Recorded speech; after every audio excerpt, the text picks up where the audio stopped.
The unrelenting downpour of that cold November in 1962 didn't just dampen New York, it transformed Manhattan into a dark, polished mirror. Neon signs from theaters bled electric blues and crimsons onto the wet pavement, creating a flickering river of synthetic light. Inside the Blue Mercury nightclub on East 52nd Street, the atmosphere was a heavy blend of premium tobacco smoke and expensive French perfume.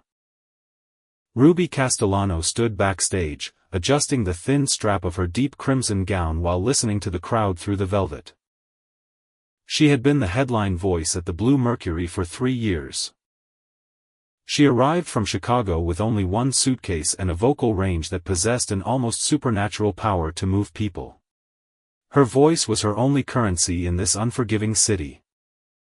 The establishment catered to a very specific and wealthy clientele. Power players, international magnates, and career politicians filled the leather booths. These were people with classified secrets to hide and enough wealth to buy a few hours of total oblivion. Ruby had survived by adopting a policy of silence and observation. She performed her sets, flashed her professional smile, and ignored the flirtations of powerful men. Every night, she returned to her solitary apartment in Greenwich Village. Despite her comfort, the air that evening felt charged with an invisible static. It was a tension that transcended the lingering dread of the Cuban Missile Crisis, which had pushed the entire world to the precipice of total annihilation only weeks before. The city was still recovering from those 13 days in October when everyone expected a nuclear sunrise. People tried to reclaim their old routines, but the underlying trauma was visible in the way they gripped their glasses when the room went quiet. Polly, the perennially anxious stage manager, peeked through the heavy curtains to catch Ruby's eye. He signaled that the room was at capacity and mentioned that several influential figures were seated in the front rows, waiting for her performance. Ruby checked her reflection one last time, ensuring her dark hair was pinned into a flawless, elegant chignon. Her lips were a bold, defiant red that matched the fabric of her evening dress. At 28, she was fully aware of her professional peak. She had fought too many battles to reach this stage to allow a moment of hesitation to slow her down. As the orchestra played the first haunting notes of her opening song, Ruby stepped out from the shadows and into the blinding warmth of the spotlight. The sound of applause washed over her like a physical wave. Scanning the dimly lit room, she recognized the usual faces. Congressman Bradley was at his reserved table, notably alone as he sipped his drink and stared intently toward the stage. In the back, a prominent shipping tycoon sat surrounded by a circle of younger associates in tailored dark suits. But it was the corner table, partially obscured by the architecture of the bar, that caught Ruby's attention. 3 men sat there. She began to sing, her voice weaving through the room with the smoothness of silk. It was a melancholy ballad of abandonment, the kind of music that encouraged patrons to order another round and lose themselves in the depths of their own memories. Experience had taught her that the most tragic songs yielded the most generous gratuities. There was a peculiar American tendency to find comfort in shared sorrow, provided it was accompanied by a glass of scotch and a beautiful melody.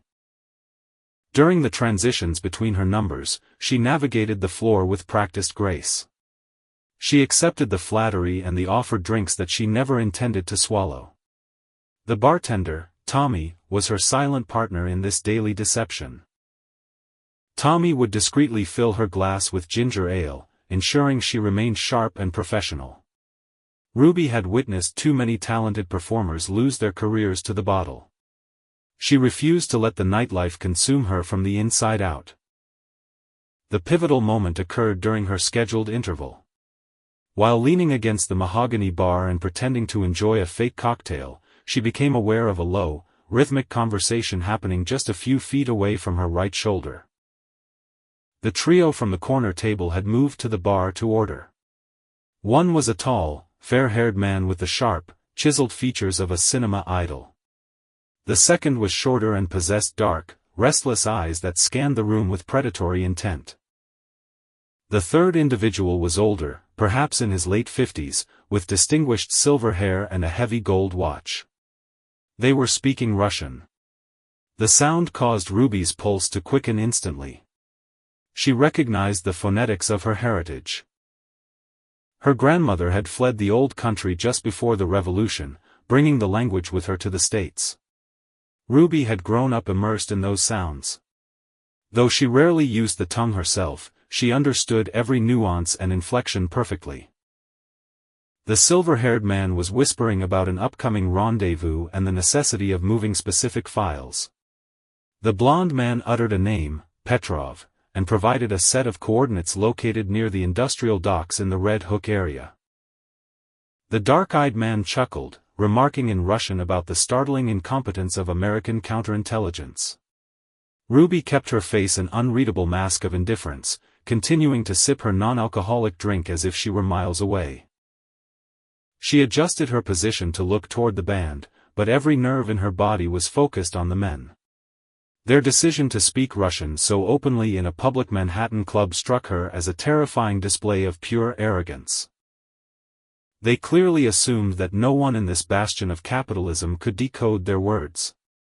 Ruby signaled to Tommy and headed back toward the stage for her second set. Her mind was a chaotic storm of questions and sudden, sharp realizations. Were these individuals actually Soviet operatives? The idea seemed to belong in the pages of a sensational spy novel, not her reality. Yet, the level of detail they discussed was too precise to be anything other than a professional exchange. The following hour passed in a blur of music and lights. Ruby performed her repertoire mechanically, her gaze constantly snapping back to the corner where the men had settled. They were now joined by a fourth person, a nondescript American. This new arrival wore the anonymous, charcoal suit typical of a mid-level government clerk. The group had switched to English, discussing mundane topics like the cold weather and professional sports to avoid drawing any unwanted attention. By the time the final notes faded, Ruby had heard enough to make her skin crawl. She retreated to the dressing room and changed into a modest black coat. Usually, she headed home immediately, but tonight she felt paralyzed by what she knew. She sat at the bar with a genuine drink, weighing her options. If she went to the authorities, would they take a nightclub singer seriously? The story of a performer overhearing a KGB plot sounded like the beginning of a poorly written joke. The club had mostly emptied, leaving only a few lingering patrons and the janitorial staff. The Russian-speaking group had vanished into the night, but their words remained etched in her mind. Petrov. The warehouse. The Brooklyn waterfront. "You're looking a bit distant tonight, Ruby," Tommy remarked as he polished the bar top. He noticed she hadn't touched her coat yet. Ruby forced a smile, the same one she used for the front row. "Just a long week, Tommy. I'm fine." He offered to hail her a taxi, but she declined, preferring the cold air of the street to clear her head. The rain had finally tapered off, leaving the sidewalks slick and desolate. Ruby walked past her usual subway entrance, lost in thought. She found herself dwelling on her grandmother's old warnings about the revolution and the reach of the secret police. The old woman had been convinced that the enemies of freedom were everywhere, perpetually lurking in the shadows of society. Ruby had always dismissed those stories as the products of a traumatized past and old-world paranoia. But as she walked through the silent streets of New York, she began to fear that the old woman had been right all along. It was nearly dawn when she finally entered her small apartment. She lived in a modest walk-up, fourth floor, with a view of the neighboring brick walls. She brewed a cup of strong tea and sat by the window, watching the city slowly wake up. Sunday was her day of rest, a time to disconnect. But sleep was impossible. She kept replaying the Russian sentences, dissecting every word. The meeting was scheduled for Tuesday evening. Documents were going to change hands in Red Hook. She didn't understand the mechanics of international espionage, but she understood the weight of the word classified. By the time the sun touched the rooftops, Ruby had made her choice. She was going to the FBI field office in the morning. She tried to convince herself she was overreacting to a harmless business meeting. But the stakes were too high to ignore. If there was even a fractional chance she had found a cell of spies, she had a moral obligation to report it. The FBI's Manhattan headquarters was located in a functional, unremarkable building downtown. Ruby found the address in a tattered phone book and boarded the subway on Monday, her heart thumping against her ribs like a trapped bird. The woman at the reception desk looked at her through stern, cat-eye glasses. She handed Ruby a standard form and asked for the purpose of the visit. Ruby wrote, "Witnessed evidence of potential foreign espionage," and slid it back. The wait lasted over 2 hours in a room filled with anxious strangers. Ruby tried to focus on a dated magazine, but her mind kept drifting to the warehouse in Brooklyn. She wondered if she was walking into a trap or a dead end. Eventually, a young man in a crisp dark suit appeared. He introduced himself as Agent Morrison. He led her to a sterile interview room containing nothing but a wooden table, 2 chairs, and a large mirror she knew was a viewing window. Morrison's demeanor was professional but visibly weary. He listened as Ruby described the Blue Mercury, the 3 men, and the Russian conversation. He scribbled notes in a small pad, but his expression remained stubbornly neutral. "Miss Castellano," he began once she finished her account. "We receive hundreds of tips like this every week. People hear a foreign language and immediately think of the Soviets, especially after the tensions of the last month." "I am not imagining this," Ruby countered, her voice steady. "I grew up with Russian. I know the difference between a business deal and a clandestine operation. They talked about Petrov. They talked about moving secret files in Brooklyn." Morrison sighed, leaning back in his chair. He asked if she had actually seen any sensitive materials or government stamps. When she admitted she hadn't, he pointed out that the Blue Mercury was a hub for international trade and diplomacy. "Russian businessmen frequent New York constantly," he explained. "Speaking their native tongue doesn't make them enemies of the state." Ruby felt a surge of anger. He clearly saw her as a paranoid entertainer who was out of her depth. Morrison looked almost sympathetic as he told her that without physical evidence, there was nothing the Bureau could do. He appreciated her civic-mindedness but suggested she return to her music and leave the investigations to the experts. He slid a business card across the table, telling her to call if she heard anything more specific. Ruby took the card, feeling the sting of his dismissal. She had expected to be a hero, but she was being treated like a nuisance. Stepping out into the cold Manhattan air, she felt a wave of both relief and bitter frustration. Perhaps the agent was right. Maybe she was seeing ghosts where there were only shadows. Maybe she was just tired and overwrought. But that evening, the reality of the situation came crashing back. The 3 men returned to the Blue Mercury. They occupied the same corner table, ordered the same scotch, and watched her with a cold, analytical intensity that felt like a threat. As she finished her opening set, Ruby made a radical and dangerous decision. Since the FBI wouldn't act without proof, she would find it herself. She was going to that warehouse in Red Hook the following night, no matter the risk. Tuesday night arrived with a frigid, crystalline clarity that felt sharper than any knife. Ruby navigated the desolate industrial landscape of Red Hook, where the wind screamed off the upper New York Bay. The salt air was thick with the scent of rotting wood and stale cargo, creating a haunting atmosphere of urban decay that seemed to swallow every sound she made. She eventually located the designated structure, a massive brick monolith that stood like a silent sentinel near the water's edge. No light escaped from its boarded-up windows, and the entire area appeared abandoned to the shadows. Ruby found a precarious hiding spot across the street, crouching behind the skeletal remains of a rusted sedan to observe the entrance. The biting cold began to seep through her layers, turning her extremities numb as an hour passed in absolute silence. She questioned her own sanity, wondering if she was risking her life for a misinterpreted fragment of conversation. Just as she considered retreating, the rhythmic hum of an engine broke the stillness, and a black sedan pulled into the gravel lot. 3 figures emerged from the vehicle with practiced, military-style movements. In the flickering glow of a distant street lamp, Ruby recognized the silver-haired man from the Blue Mercury. He led the others toward the heavy iron doors, his gaze sweeping the perimeter with a level of professional awareness that confirmed he was no mere businessman. Minutes later, a second car arrived, discharging the blonde cinematography idol and the dark, restless-eyed operative she had seen earlier. They vanished into the warehouse, leaving Ruby alone with her racing thoughts.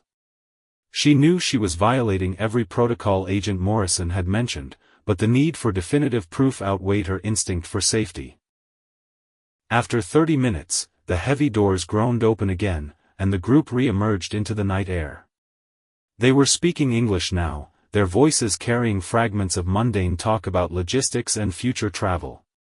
As their taillights faded into the distance, Ruby waited 5 more minutes to ensure the silence was genuine before approaching the building. The main entrance was secured, but she discovered a jagged opening in a side window just large enough for her frame.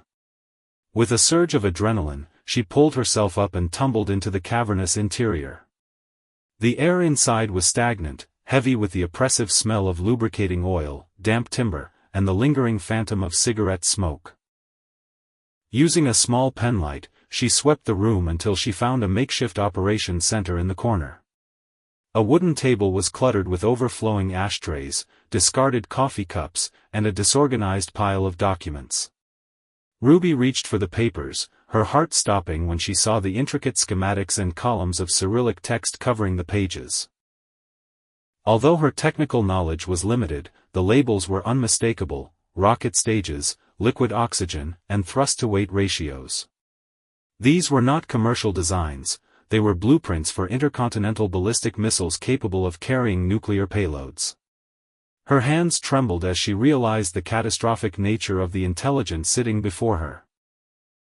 She gathered as many sheets as her coat pockets could hold, desperate to flee before her luck ran out. Just as she reached the broken window, the gravel outside crunched under tires. Her blood turned to ice as she realized someone had returned. She extinguished her light and pressed her body against the cold brick wall, praying to become a shadow. The door swung open, and the voices of the blond man and his dark-eyed companion filled the room. They were arguing in rapid-fire Russian, their tones vibrating with a mixture of anxiety and suppressed rage. Ruby held her breath, realizing they were returning specifically for the documents she now felt heavy and incriminating against her chest. "I told you the files shouldn't be left here," the blond man hissed in Russian. The sound of his boots on the concrete grew louder as he approached the table. A sudden, violent curse echoed through the warehouse as he discovered the theft. Someone was here. "The Petrov files are missing. We have to clear out before the authorities arrive." Ruby waited until the sound of their frantic departure was swallowed by the city's distant hum before she dared to move. She scrambled through the window and ran with a desperate, singular focus toward the nearest subway station. Every shadow seemed to move, and every set of headlights felt like a predator closing in on its unsuspecting prey. She bypassed her apartment, knowing it was the first place they would look. Instead, she sought out Mickey Pearson at his favorite Chelsea dive bar. She found the journalist hunched over a glass of scotch, his weathered face illuminated by the dim neon. "Mickey, I've done something dangerous," she whispered, her voice cracking under the weight of her fear. They retreated to an all-night diner where Mickey examined the documents under the harsh fluorescent lights. His eyes, usually clouded by cynicism, widened in genuine shock. As a veteran reporter who had lived in Moscow, he could translate the technical jargon. "Ruby, these are designs for a new ICBM," he muttered. "This changes the entire nuclear equation." Mickey acted immediately, using a payphone to contact a high-level source at the bureau. An hour later, they were meeting Agent Morrison in the echoing silence of a midtown parking garage. The agent's skepticism had vanished, replaced by an urgent, focused intensity as he realized Ruby had successfully infiltrated a high-stakes KGB operation. You've compromised a major network, but you've also marked yourself, Morrison warned. He explained that the safe house system was now her only option. Ruby felt a profound sense of loss as she was whisked away to a nondescript apartment in Queens, guarded by two silent agents who treated her more like a high-value asset than a human being. The following weeks were a grueling test of her psychological endurance. She lived in a vacuum of boredom and paranoia, providing details to sketch artists while wondering if she would ever sing again. Mickey visited occasionally with news, but the world outside felt increasingly like a fading dream, replaced by the sterile reality of her confinement. The climax arrived on a rainy midnight when the sound of shattering glass erupted in the living room. Ruby sat upright, hearing the unmistakable cadence of Russian commands. A gunshot shattered the silence, followed by the heavy thud of a body. She scrambled for the phone, her fingers fumbling as she dialed the emergency frequency Morrison had provided. Ruby Castellano. "I'm under fire in the safe house," she screamed into the receiver. The bedroom door was kicked open, and a man stood silhouetted in the frame, his weapon raised. Before he could fire, a volley of shots rang out from the hallway, and the assassin collapsed. FBI tactical teams flooded the building, their sirens wailing in the street below. Morrison appeared through the smoke, his face grim but relieved. He informed her that the location had been leaked and they needed to move her to a more secure site in New Jersey immediately. The spy network was desperate to silence her, and the quiet war had just become very loud. As the car sped through the night, Ruby realized her old life was truly dead. The federal transition into witness protection felt like a clinical erasing of her soul. Ruby was assigned the name Sarah Mitchell and a backstory that didn't contain a single musical note. The Bureau moved her to a remote town in Oregon, where the towering pines and the perpetual gray fog acted as a natural shroud, concealing her from the long, vengeful reach of the Soviet intelligence services. Her new existence revolved around the front desk of a local hotel, where she performed the daily ritual of a quiet, anonymous life.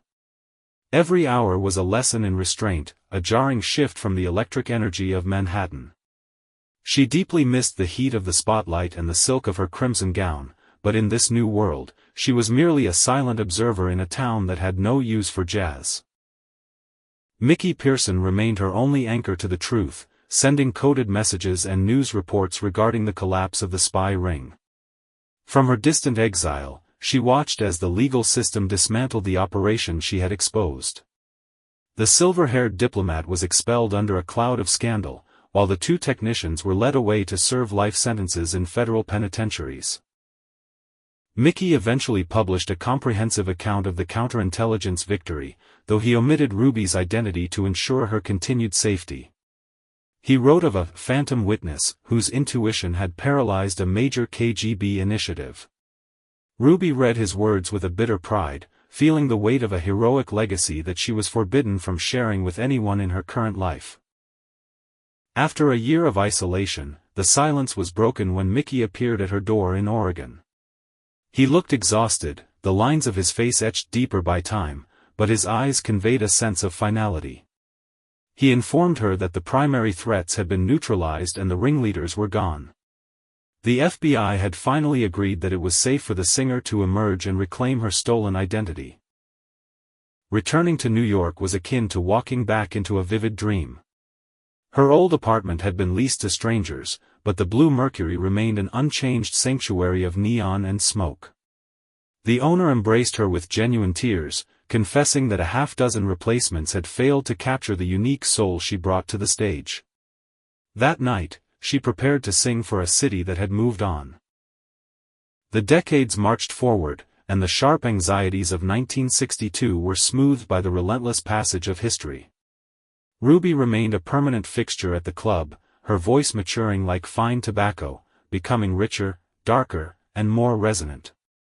She watched the world shift from the edge of nuclear fire toward a complex technological stalemate, always mindful of the invisible gears of power turning.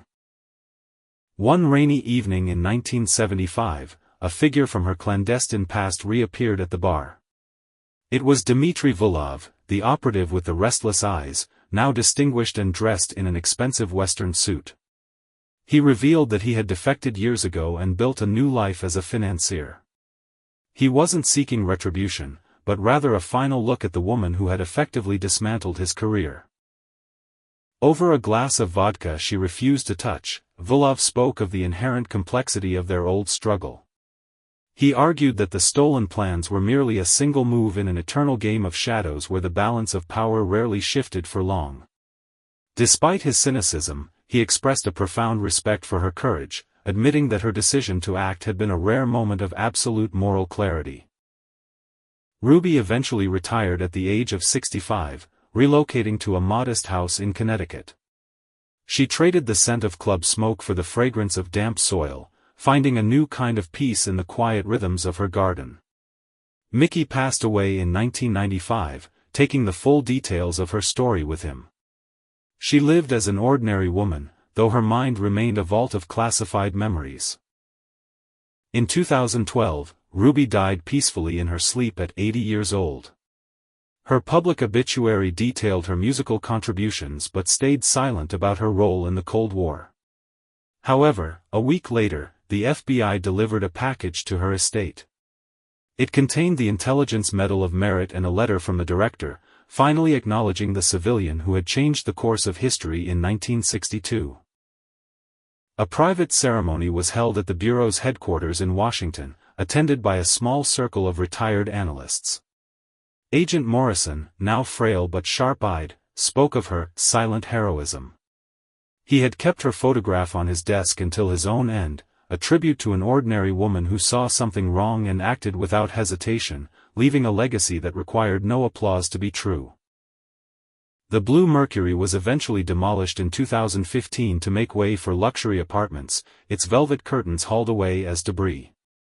No historical marker exists to explain what happened there, but Ruby's true legacy survives in the files of the Bureau and the memory of her music. She proved that courage doesn't need a uniform or a title, sometimes it just needs a person willing to listen in the dark.